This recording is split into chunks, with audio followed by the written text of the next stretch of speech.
Hotep, everybody. This is Michael Imhotep, founder of the African History Network and host of the African History Network show. It is Sunday, June 23rd, 2024, and we are live.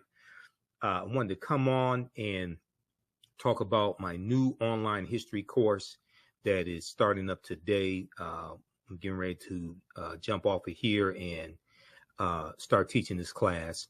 It's called Black Resistance Movements from the Haitian Revolution, U.S. Civil War, Civil Rights Movement, and Black Power Movement, 1800 to 1968. So this is an exciting 10-week online course that I'm teaching. I wanted to come on and give you all a brief overview of the class. Okay, so this class focuses in on history from 1800 to 1968 till about 1971 with the start of the war on drugs, declared June 17th, 1971 by Richard Nixon. Okay. And this class focuses on what leads up to the Civil War taking place. What are some of the laws and policies put in place that lead us to where we are right now? We deal with the Jim Crow era, the Reconstruction era, in the aftermath of the insurrection that we saw on January 6, 2021 at the U.S. Capitol. Many leading historians drew parallels between the violence that we saw January 6, 2021 and the Reconstruction era, which is from 1865 to 1877. Okay, the Reconstruction era, right after slavery ended. The period of political revolution directly following the American Civil War. This was the Reconstruction era, and is going to be partly because of political violence that brings about an end to the Reconstruction era. And we also know that we have the Compromise of 1877 as well, where Rutherford B. Hayes is declared president, the Republican, and he agrees to the Democrats' demands to remove the Union troops out of the South. Okay. Now, this 10-week online history course will analyze U.S. history primarily from the African-American perspective, beginning in the period 1800 to 1865. But one of the things that we're going to highlight in this class is Black resistance and how we fought back to white supremacy and racism. Okay. This course looks at different ways African Americans fought back against racism between 1800 to 1968. Your understanding of politics is directly related to your understanding of history. Your understanding of politics is directly related to your understanding of history. We'll analyze U.S. history primarily from the African American perspective, beginning with the Haitian Revolution, which is 1791 to 1804, and the Louisiana Purchase of 1803, because the Louisiana Purchase of 1803 and the Haitian Revolution, those two events are related. And we know that the Louisiana Purchase is going to double the size of the U.S. at the time.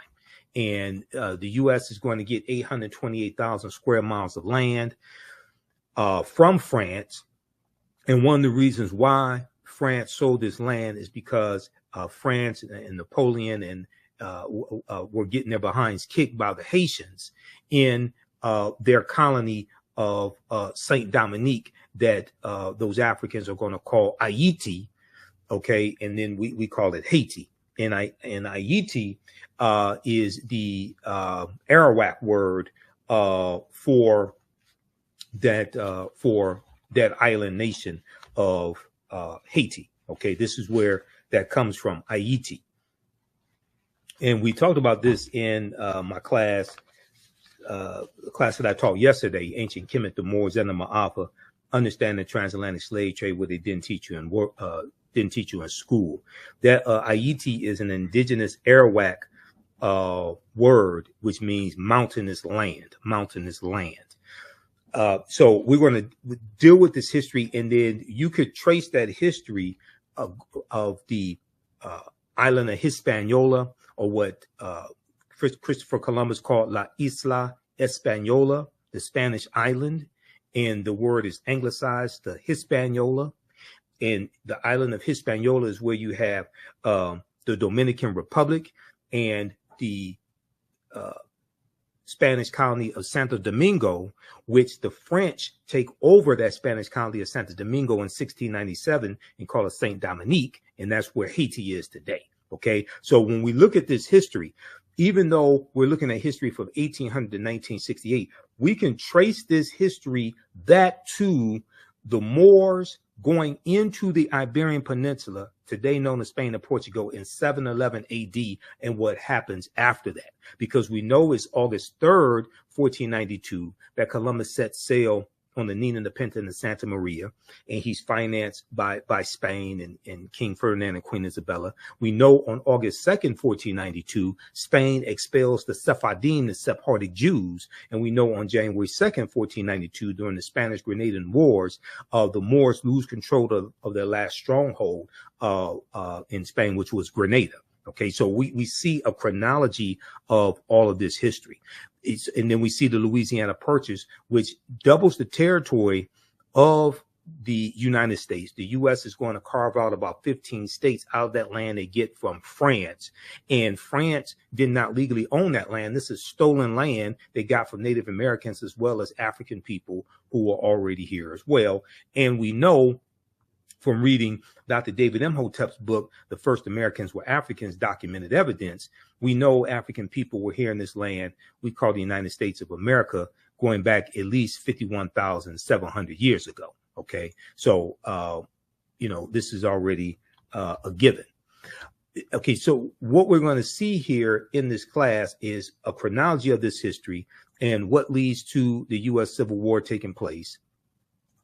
We'll look at things like the Missouri Compromise of 1820, okay, the Kansas-Nebraska Act of 1854. And after we look at the Mexican-American War, 1846 to 1848. And after the Civil War ends with the, General Robert E. Lee surrenders to General Ulysses S. Grant at Appomattox Courthouse in Virginia, April 9th, 1865. And then you have June 19th, 1865, Juneteenth. But as we will look at in this class, we know that the Emancipation Proclamation did not free the slaves. Okay, the Emancipation Proclamation did not free the slaves. We know that the border states of Maryland, Missouri, Kentucky, and Delaware, they were all exempt from General Order Number 3. Okay, delivered by Major General Gordon Granger. And, we just commemorated Juneteenth, and we should celebrate Juneteenth. But as you saw in the videos from my presentations for Juneteenth 2024, I said that we have to protect the history of Juneteenth and correct the history of Juneteenth. And June 19th, 1865, when those enslaved Africans in Galveston, Texas, got the word that they were freed, that was not the last day of slavery, because Kentucky and Delaware did not abolish slavery until December 18th, 1865. And that is when the 13th Amendment was adopted.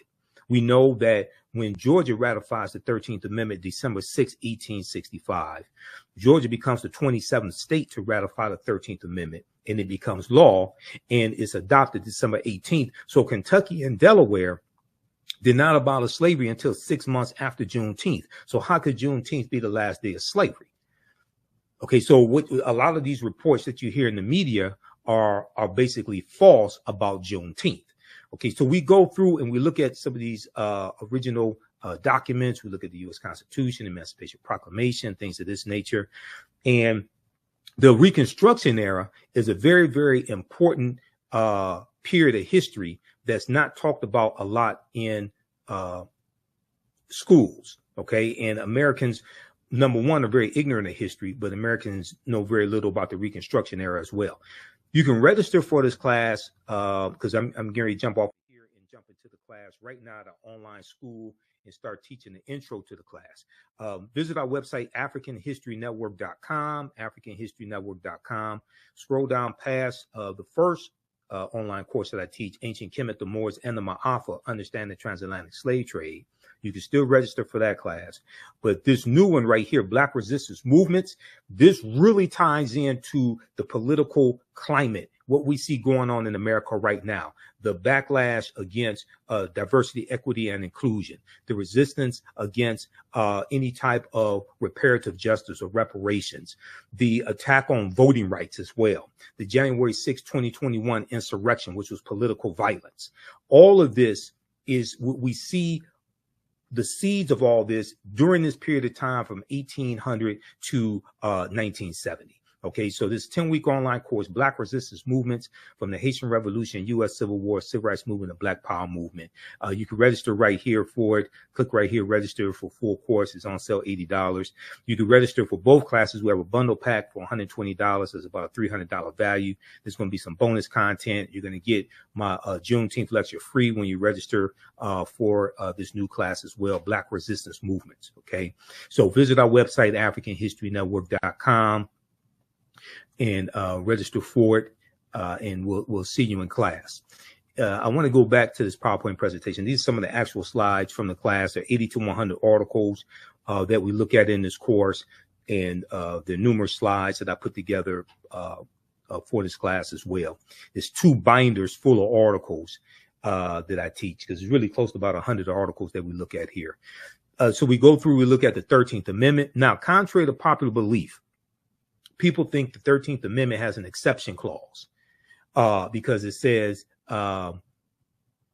except as punishment for a crime whereof the party shall have been duly convicted, shall exist within the United States or any place subject to their jurisdiction. So people are under this misconception, oh, well, this is why you have mass incarceration, because of the 13th Amendment. No, that's false, okay?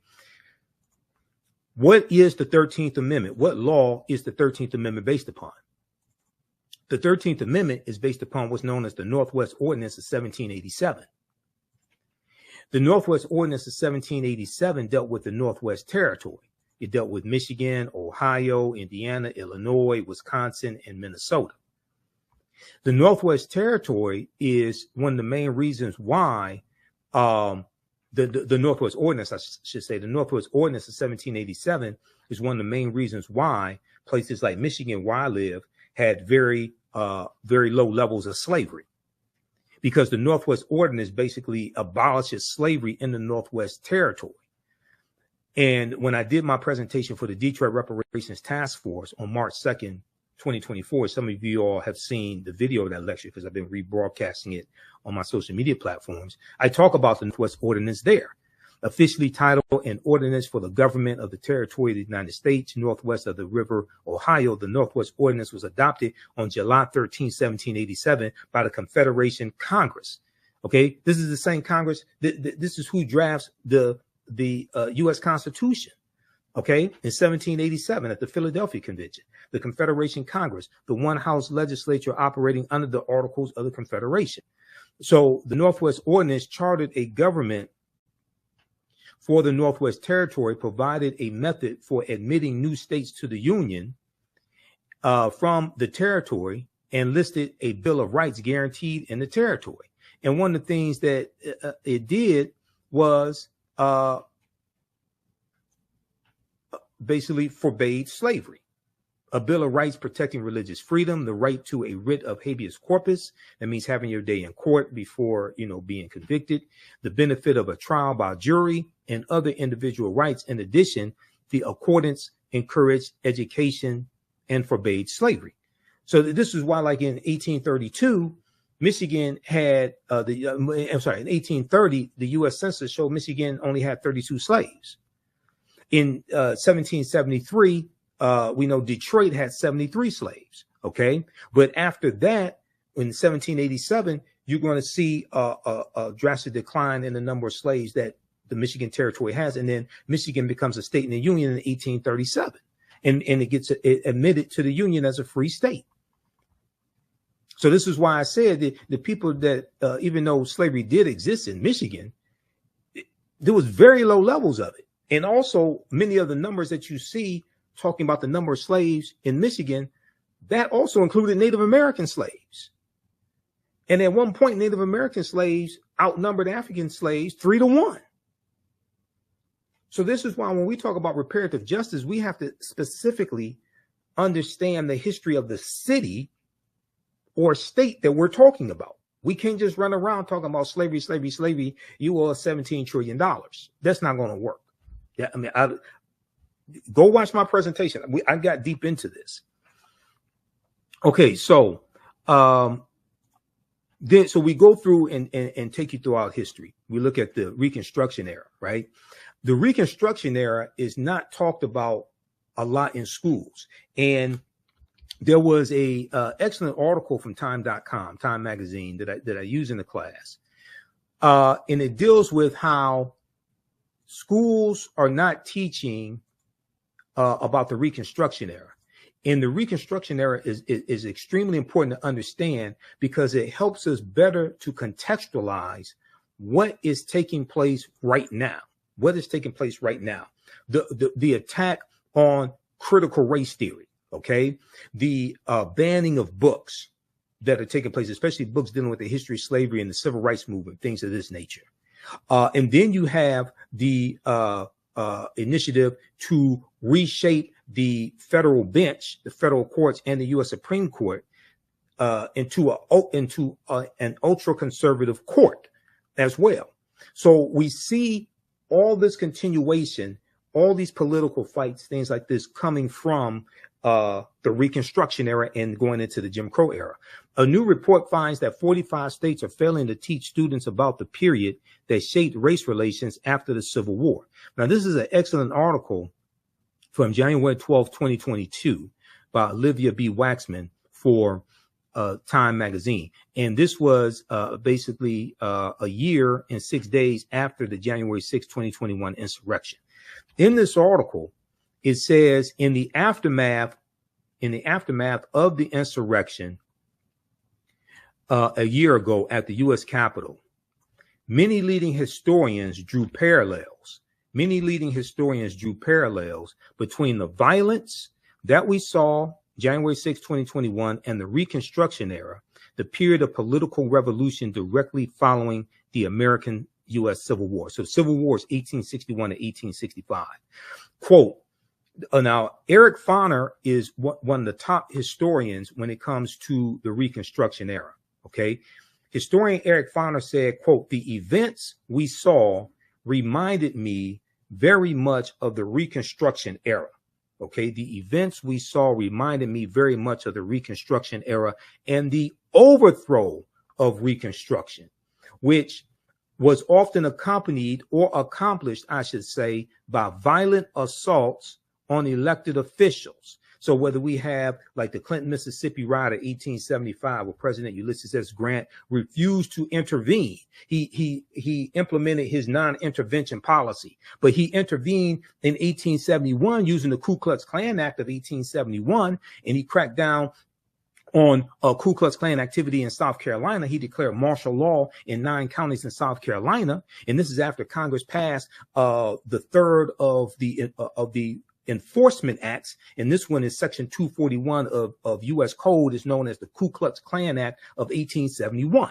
Okay, now Eric Foner is the author of the book Reconstruction, America's Unfinished Revolution, 1863 to 1877. He said this in an interview with the New Yorker magazine published a week after the January 6, 2021 insurrection. Now, scholars say studying the aftermath of the U.S. Civil War can help put into context many of the most seminal events in the U.S. in recent years, from the brutal murder of George Floyd, May 25th, 2020, okay, in Minneapolis, Minnesota, by Derek Chauvin, to the voter suppression laws enacted after African-American voters played a big role in helping Joe Biden and Kamala Harris be elected president and vice president in 2020. But despite the timeliness of the era in today's climate, many students in American schools will not get a full education on Reconstruction until they get to college. But majority of them are not going to go to college. The Reconstruction era, understanding this is why I when I talk about Juneteenth, I say we can't deal with just one day in history. Juneteenth leads you to the Reconstruction era, 1865 to 1877. It leads you to the Civil Rights Act of 1866, which allows African Americans to enter into legal contracts and negotiate wages. And it's the Civil Rights Act of 1866 that's being used against us now in these anti-diversity, equity, and inclusion lawsuits that white conservative Ed Bloom is filing. He filed it against the Fearless Fund, the African American women who give out grants to businesses of women of color. And Ed Bloom is saying that they're discriminating against white business owners. It played a part also when we deal with the affirmative action being overturned in college admissions. That was Ed Bloom, conservative activist Ed Bloom, who filed that lawsuit once again. So one of these Reconstruction laws and the 1866 Civil Rights Act, that was the foundation of the 14th Amendment of 1868. Now you have these white supremacists using these laws against us that were created for us. And this is why we have to understand this history and understand, and your understanding of politics is directly related to your understanding of history. Okay. And this is why I say we have to practice political self-defense. Understanding how these laws and policies impact African Americans, impact our economic condition, how to weaponize our vote, how to fight back against these people, take them out of power, vote them out of office, and understanding how to protect gains that have already been made. If you don't understand history, you don't understand the gains that have been made. The attack on voting rights, Senate Bill 201, okay, coming out of Georgia. That's very similar to the attack on voting rights, African-American voting rights that we saw at the Mississippi State Constitution, the Mississippi State Convention in 1890, okay, shortly after Reconstruction ends.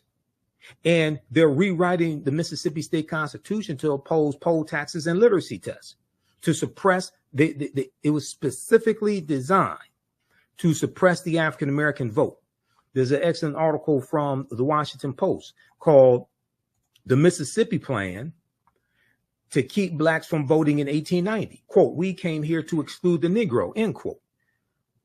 Now, that quote, "We came here to exclude the Negro," is a direct quote from Solomon Saladin Calhoun, who was the white county judge who presided over the Mississippi State Convention. And he said, "Let's tell the truth. If it bursts the bottom of the universe, we came here to exclude the Negro. Nothing short of this will answer."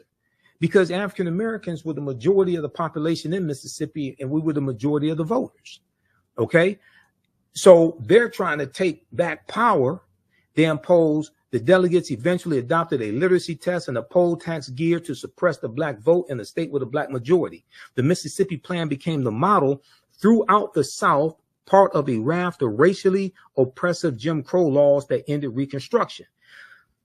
What you're going to see is other states adopt similar laws. South Carolina, 1895, Louisiana, 1898, Alabama, 1901. You're going to see Georgia, Oklahoma. It's the same thing that happened after Senate Bill 201 passed. Okay. Out of Georgia, other states, especially many of these former Confederate states, they started passing similar bills. Okay. And what are they doing? They're cracking down on mail-in ballots, okay? And they're trying to find ways to suppress the votes of African Americans, Latinos, Asian Americans, white college students as well. It's not just targeting African Americans. We are the main target, though, because we have historically been targeted, because there has always been a fear of African American political power in this country. Read the article from motherjones.com. Now, you know I'm a national political commentator. You see me on Roland Martin Unfiltered every Friday. You see me on the African History Network show. I just did Attorney Areva Martin show this week as well, this past week. You know, she's a CNN legal analyst, Areva Martin. So I was on her radio show on 1580 AM KBLA out of Southern California, which is Tavis Smiley's radio station. I did the Carl Nelson show on WOLB Baltimore, Radio 1. I did his show on Monday, June 17th. We dealt with Juneteenth history and politics and the 2024 presidential election, etc. Look at this article right here, May 13th, 2021. Leaked video, Dark Money Group brags about writing GOP voter suppression bill across the country. Quote, we did it quickly and we did it quietly, end quote, said the executive director of Heritage Action. Now, this is an excellent article that I use in my classes. This is written by Ari Berman and Nick Sergey. Ari Berman used to write for thenation.com, and during the 2016 presidential election, Ari Berman wrote a series of articles dealing with the voter suppression that was taking place during the 2016 presidential campaign. And he has one article that deals with how there are 868 fewer polling places to vote at in the 2016 campaign. That's a direct result of Shelby County versus Holder, U.S. Supreme Court case of 2013, which gutted Section 5 of the 1965 Voting Rights Act. Well, the reason why you needed the 1965 Voting Rights Act is because of what happened in Mississippi in 1890 at the Mississippi State Convention, and what happened in Florida in 1889 when Florida was the first state to have poll taxes, and what happened in South Carolina, in Georgia, in Alabama, when they rewrote their state constitutions. This is why you needed the 1965 Voting Rights Act. And you've had white supremacists who've been trying to weaken the 1965 Voting Rights Act or revoke it altogether, basically since it was implemented. So quickly here, when we look at this piece from Mother Jones, okay, how many of you all know this? Senate Bill 201 was crafted by Heritage Action for America. Here's what happened. In a private meeting last month with big money donors, the head of a top conservative group boasted, I want everybody to see this. We're going to zoom in on this.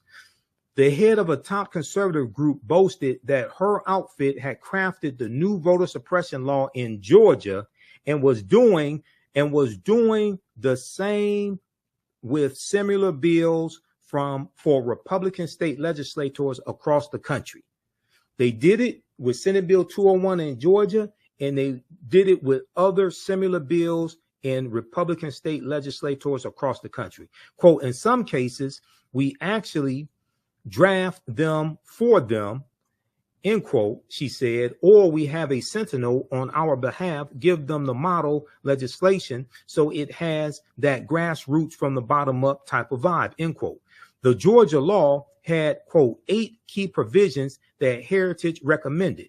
Jessica Anderson, the executive director of Heritage Action for America, a sister organization to the Heritage Foundation, told the foundation's donors at an April 22nd gathering in Tucson, Arizona, in a recording obtained by the watchdog group documented and shared with Mother Jones.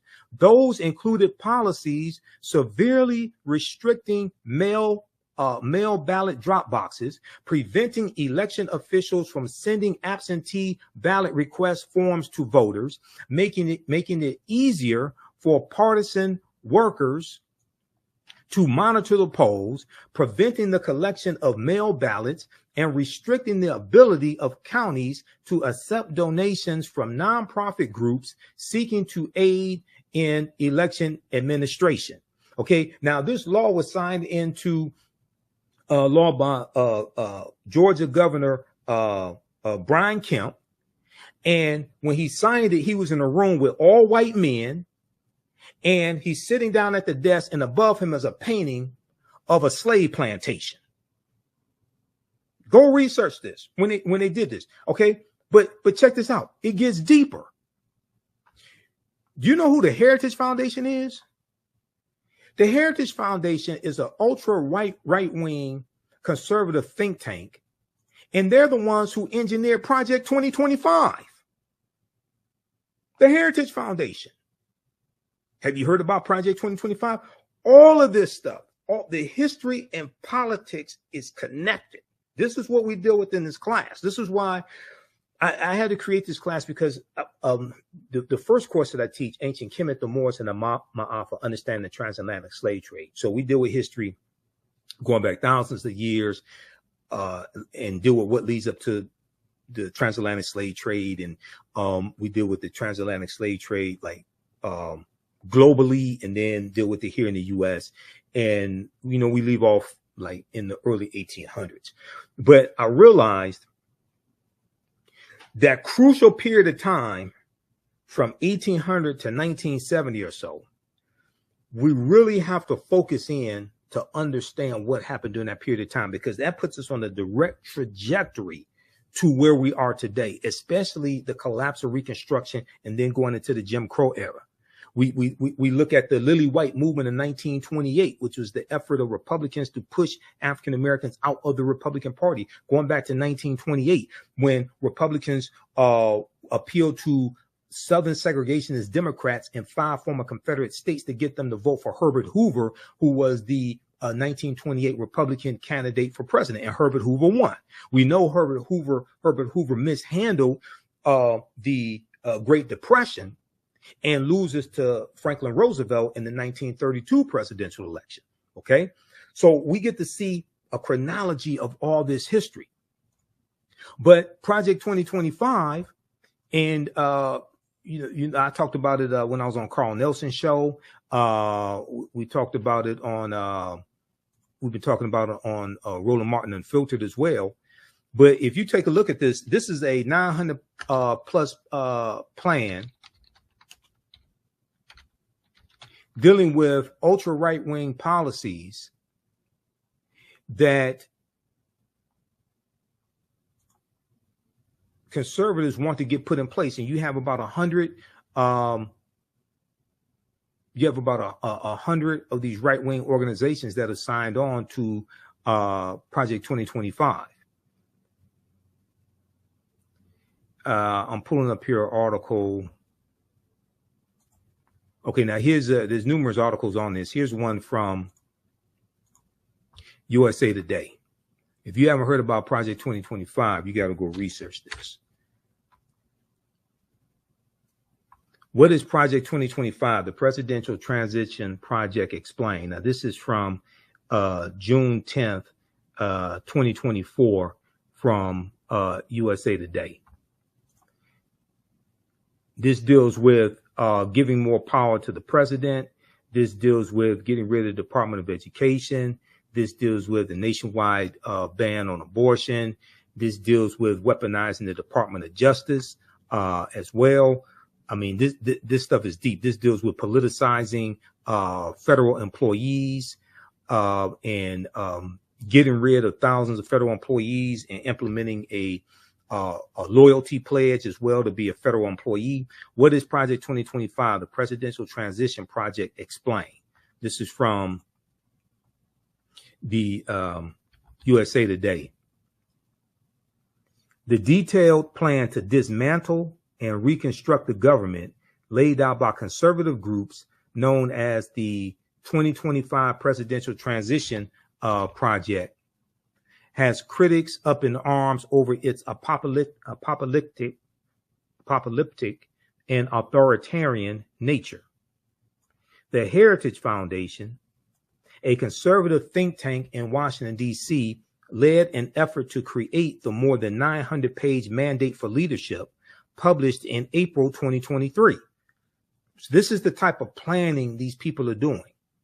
Reimagining the executive branch, and presented a plan to overhaul several government agencies, including the FBI, for the country's next conservative president to follow. Now, the Heritage Foundation did something similar in 1980 with their mandate for leadership. And and that was a book in 1980 that contained 2,000 policies they wanted the Reagan administration to adopt. The Reagan administration adopted 60% of those policies in the first administration of Ronald Reagan. And these were a lot of anti-African American policies. These policies calling for smaller government, attacking poverty programs, all different types of negative things like this. According to the project's website, the playbook provides a governing agenda and a lineup of people ready to implement it to, quote, rescue the country from the grip of the radical left. Rescue the country from the grip of the radical left. It includes a domestic and foreign policy agenda, a list of personnel, training, and a 180-day playbook. Read the rest of this here. Dealing with Project 2025. Okay. there are numerous articles on this, and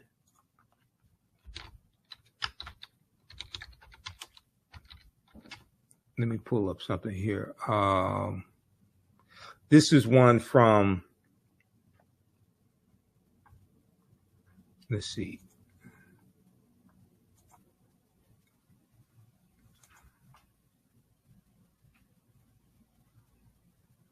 This is one from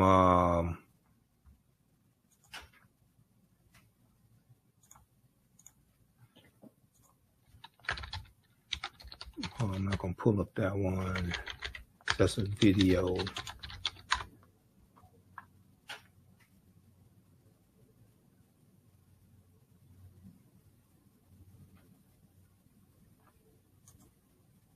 This is one from Newsweek.com. Now, this is the ex-Republican National Committee chair. This is Michael Steele, who's African-American. And he's confronting, so on the weekend on MSNBC, co-hosted by Michael Steele, they just had the guy who's the head of the Heritage Foundation on the show. They had him on this weekend. It was Saturday. They had him on Saturday, June 22nd. Ex-RNC chair confronts Republican on Project 2025 plan to gut government, 2024. Michael Steele, former chairman of the Republican National Committee, confronted Kevin Roberts, president of the Heritage Foundation, on Saturday over Project 2025, a plan that includes firing up to 50,000 federal government workers. A plan that includes firing up to 50,000 federal government workers. Now, African Americans make up 18.4% of the 370,000 federal employees. So when you talk about firing 50,000 federal government workers, you're talking about firing a lot of African Americans. In August 2023, conservative think tank, the Heritage Foundation, in collaboration with other right-leaning groups, published its Project 2025. According to its official website, the project aims to pave the way for an effective conservative administration by using a policy agenda, personnel, training, and a 180-day playbook should the GOP win the 2024 election, should Donald Trump win. This is what they're saying. Proposals include reintroducing legislation making it easier to fire federal employees, prosecution for distributing abortion pills by mail, and abolishing recently established diversity, equity, and inclusion DEI initiatives at the Department of Defense. However, one of the most significant proposals is a plan to reintroduce Schedule F, a Trump-era executive order rescinded by President Joe Biden. Okay, research Schedule F. The Schedule F employees, rescinded by President Joe Biden, that would see tens of thousands of federal workers reclassified, making them easier to fire. Once again, African Americans are 18.4% of federal employees. While the Trump campaign has previously said outside groups do not speak for the former president, Project 2025's 1,000-page proposal was drafted with input from a long list of former Trump administration officials who are poised to fill top ranks of a potential new administration, according to the Associated Press. Newsweek has reached out to Trump's campaign via email for comment. Now, during Saturday's MSNBC's The Weekend, former RNC chair Michael Steele, who is African American and the co-host of the program, he discussed the specific proposal of replacing federal workers, asking Kevin Roberts, a Republican, and the head of the Heritage Foundation about who will be replacing them. Quote, talk to us about what that looks like if Heritage is calling for removing 50,000 federal employees. Who are you replacing them with, and where do they come from?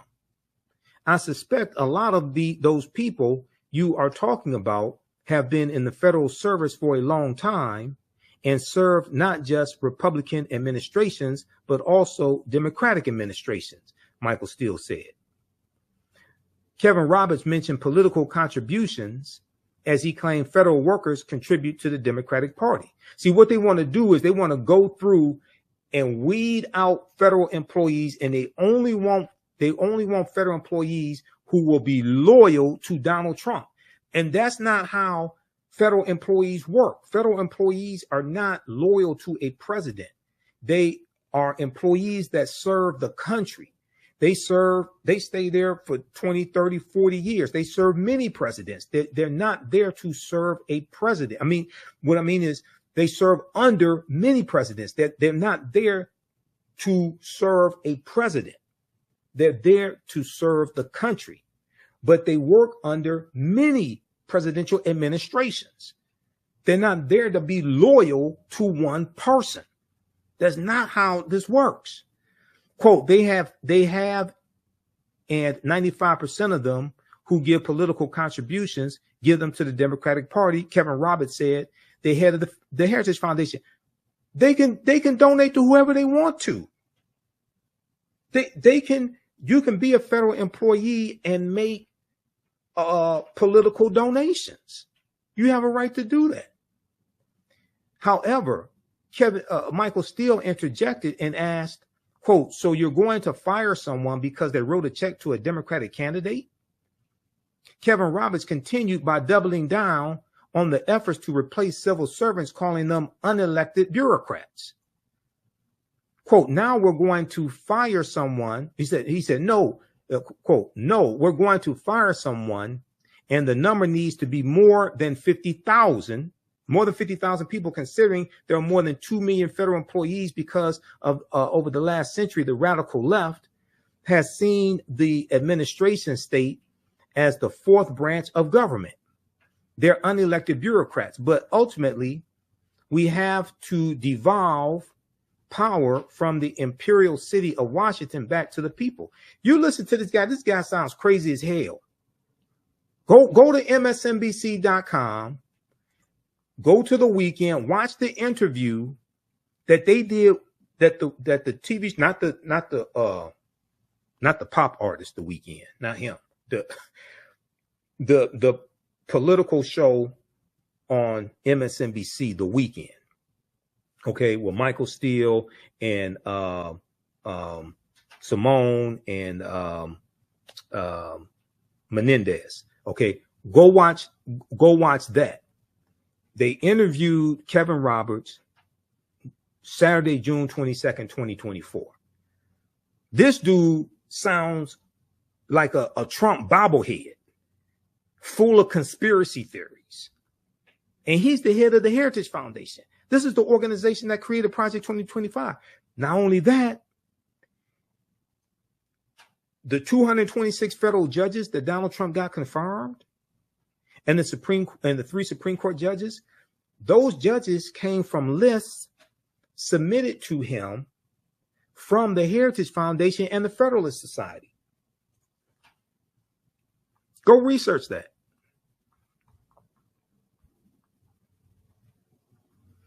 Okay, read the rest of this article here. This is how deep this is. Your understanding of politics is directly related to your understanding of history because they both intersect. And when we study history from 1800 through 1970, and we're going to end in 1971 with Richard Nixon declaring his war on drugs after he ran for president in 1968 and won in 1968, and he won on the platform of law and order, which basically means lock up black people, protect white people. And he ran on a backlash to the civil rights movement, the Black Power movement, the rebellions taking place across the country, attacking the anti-poverty programs that the Great Society programs from President Johnson. He attacked a lot of those programs as well. Okay. So so how do you all like this type of information? Give us a thumbs up, give us a heart, give us a like.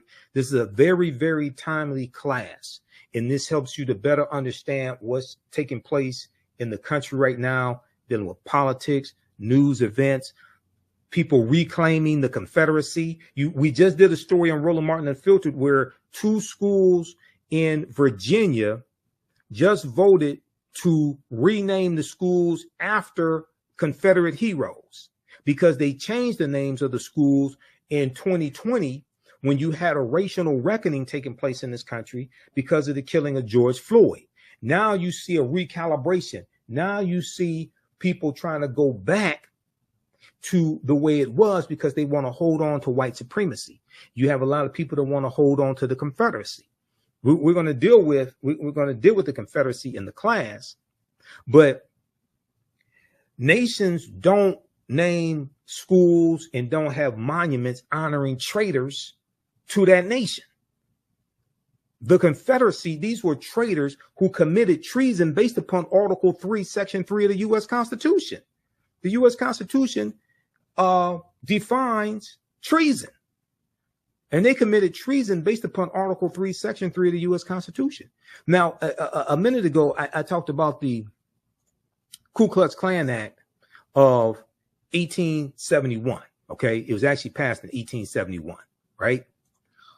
How many people know that Traitor-in-Chief Donald Trump is being criminally prosecuted right now by special counsel Jack Smith using Section 241 of the U.S. Criminal Code? And Section 241 is the Ku Klux Klan Act of 1871. It's actually 1871, not 1870. How many people know this? Read this article here, okay? And once again, this is an example of how we see history and politics coming together and how historical events shape policy and laws, and then laws shape historical events. This all happened during the Reconstruction era, 1865 to 1877. Read this article from the Washington Post. Trump is charged under civil rights law used to prosecute KKK violence. Trump is charged under civil rights law used to prosecute KKK violence. The provision was originally adopted in 1870 and was intended to protect the newly codified rights of Black citizens after the Civil War. Well, it was the U.S. Department of Justice that was actually prosecuting these Klansmen. And the U.S. Department of Justice was created in 1870 largely to enforce the new rights of African Americans. That's during Reconstruction. Now, how many people learned all this in school? Okay, how many of your children are learning this in school? So then, when you see, this is why if you see me on Roland Martin Unfiltered and on the African History Network show, I tell you the work that Kristen Clark is doing in the Civil Rights Division of the Department of Justice, the work that Merrick Garland is doing, because the prosecution, the investigation, number one, and the prosecution of the January 6, 2021 domestic terrorists, that is the largest investigation the U.S. Department of Justice has ever done since they were created in 1870. And one of the main reasons why those domestic terrorists attacked the U.S. Capitol is because 16.9 million African Americans voted for Joe Biden and Kamala Harris. And then the day before that attack, January 5th, 2021, you had the special election in Georgia, once again, Georgia, and Senator Raphael Warnock won his election. Okay, the African-American senator, he won his election. And John Ossoff, the Jewish candidate, Democrat, he won his election, which gave Democrats a slim majority in the Senate. So there was a lot of racial animus that was driving this hatred that we saw explode in Reconstruction-like era violence and them assaulting over 140 police officers Yet Donald Trump says he loves police officers and he backs the blue. But he sat there for 187 minutes in the White House watching it on television and did absolutely nothing. He backed the blue until the coup. That's what happened. He backed the blue until the coup. All right, so visit our website. How do you all like this type of information? Who still needs to register for this online history course? I'm about to get out of here and jump into the class and start teaching this class. Visit our website, AfricanHistoryNetwork.com, AfricanHistoryNetwork.com. Scroll down. We have my new Juneteenth lecture there. It's a 3-hour lecture. If you register for this class, you're going to get the Juneteenth lecture in digital download format. Okay. But you can order it in DVD or digital download format. You can register for the first class I teach, Ancient Kemet, the Moors, and the Ma'afa, Understand the Transatlantic Slave Trade, what they didn't teach you in school. Now, we do the sessions live. All the sessions are archived and recorded. You can go back and watch these anytime. So even after the course is over with, you can still go back and watch the class. Okay. A year from now, 2 years from now, you'll still have full access and you can watch the class. This content is PG-13, so you can use this with your children. Okay, so it's not overly graphic. I don't do a lot of cursing or anything like that. And it's very visual. So there's articles that we reference, books that we reference. I show you usually the book references on the screen, so you don't have to buy any of the books if you don't want to. But register here. We're going to do a class introduction right now. I teach this at my online school, so you can register for this course. Click right here, register for full course at AfricanHistoryNetwork.com. We just posted a link here in the thread of the broadcast.